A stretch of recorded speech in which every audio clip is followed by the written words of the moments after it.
ನಮಸ್ಕಾರ. ಆತ್ಮೀಯ ವೀಕ್ಷಕರಿಗೆ ವಾಸ್ತು ಖಚಿತ ಪರಿಹಾರಗಳು ಚಾನಲ್ಗೆ ಸ್ವಾಗತ.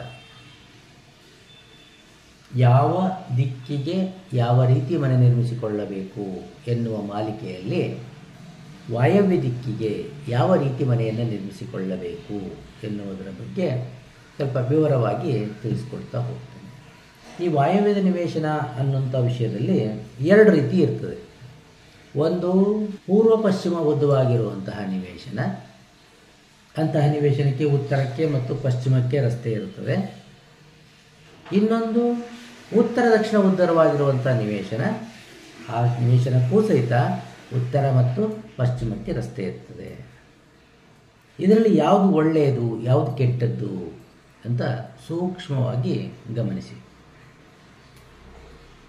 ಒಂದು ಪೂರ್ವ ಪಶ್ಚಿಮ ಉದ್ದವಾಗಿರುವಂತಹ ನಿವೇಶನ ಹೆಚ್ಚು ಪ್ರತಿಫಲ, ರಾಜಕೀಯಕ್ಕೆ ಬೆಂಬಲ ಕೊಡುತ್ತದೆ, ಅಧಿಕಾರಕ್ಕೆ ಬೆಂಬಲ ಕೊಡುತ್ತದೆ,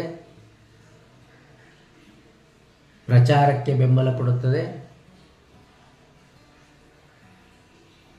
ಎಣಿಸದೇ ಇರುವಂತಹ ಯೋಗಗಳು ಕೈಗೂಡ್ತಾ ಹೋಗ್ತದೆ. ಇಂತಹ ನಿವೇಶನದಲ್ಲಿ ಪೂರ್ವ ಪಶ್ಚಿಮ ಉದ್ದವಾಗಿದ್ದಾವಾಗ ಮನೆಯನ್ನೂ ಸಹಿತ ಪೂರ್ವ ಪಶ್ಚಿಮ ಉದ್ದವಾಗಿರುವಂತೆಯೇ ನಿರ್ಮಿಸಿಕೊಂಡು ಪಶ್ಚಿಮ ವಾಯವ್ಯದಲ್ಲಿ ಬಾಗಿಲನ್ನು ಇಟ್ಟುಕೊಂಡು ಆಗ್ನೇಯದಲ್ಲಿ ಅಡುಗೆ ಮನೆಯನ್ನು ಇಟ್ಟುಕೊಂಡು ನೈಋತ್ಯ ಭಾಗದಲ್ಲಿ ಬೆಡ್ರೂಮನ್ನು ಇಟ್ಟುಕೊಂಡು ಮನೆಯನ್ನು ನಿರ್ಮಿಸಿಕೊಳ್ಳಬೇಕು.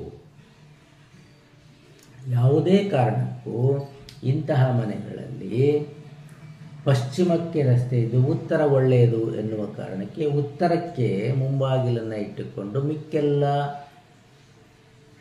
ನಿಮ್ಮಂತೆ ಅಥವಾ ನಾನು ಹೇಳಿದಂತೆ ಮನೆಯನ್ನು ನಿರ್ಮಿಸಿಕೊಂಡರೂ ಸಹಿತ ನಿಮಗೆ ಇದು ಹೆಚ್ಚು ಪ್ರತಿಫಲವನ್ನು ಕೊಡುವುದಿಲ್ಲ. ಒಂದು ವೇಳೆ ಇಂತಹ ಮನೆಗಳಲ್ಲಿ ಉತ್ತರಕ್ಕೆ ಬಾಗಿಲು ಕೊಟ್ಟಂತಹ ಮನೆಗಳಲ್ಲಿ ರಾಜಕೀಯ ವ್ಯಕ್ತಿಗಳಿದ್ದರೆ ಜೀವನದಲ್ಲಿ ಒಂದು ಬಾರಿ ಮಾತ್ರ ಅಧಿಕಾರವನ್ನು ಕೊಡುತ್ತದೆ. ಮುಂದಿನ ದಿನಗಳಲ್ಲಿ ಅವರು ಯಾವುದೇ ಕೆಲಸಕ್ಕೂ ಬಾರದಂತೆ ನಿಷ್ಪ್ರಯೋಜಕರಾಗಿ ಬಿಡುತ್ತಾರೆ.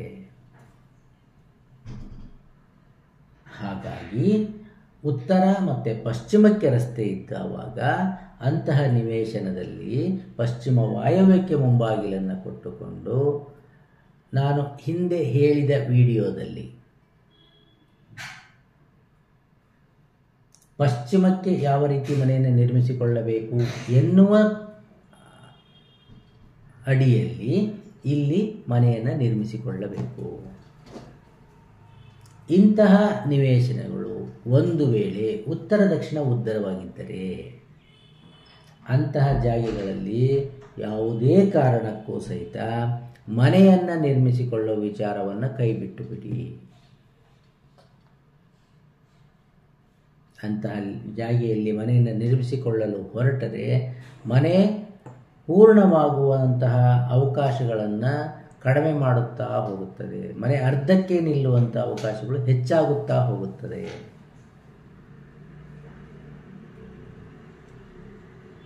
ಅದರೊಂದಿಗೆ ವ್ಯಾವಹಾರಿಕವಾಗಿ ಅಲ್ಲಿ ಮಾಡ್ತೀರಿ ಅಂತಂದಾಗ ಅಲ್ಲಿ ಹೋಟೆಲ್ ಮಾಡಬಹುದು, ಅದಕ್ಕೆ ಅನುಕೂಲ ಆಗುತ್ತೆ. ಲಾಡ್ಜ್ಗಳನ್ನು ಮಾಡಬಹುದು, ಅದಕ್ಕೆ ಅನುಕೂಲ ಆಗುತ್ತೆ.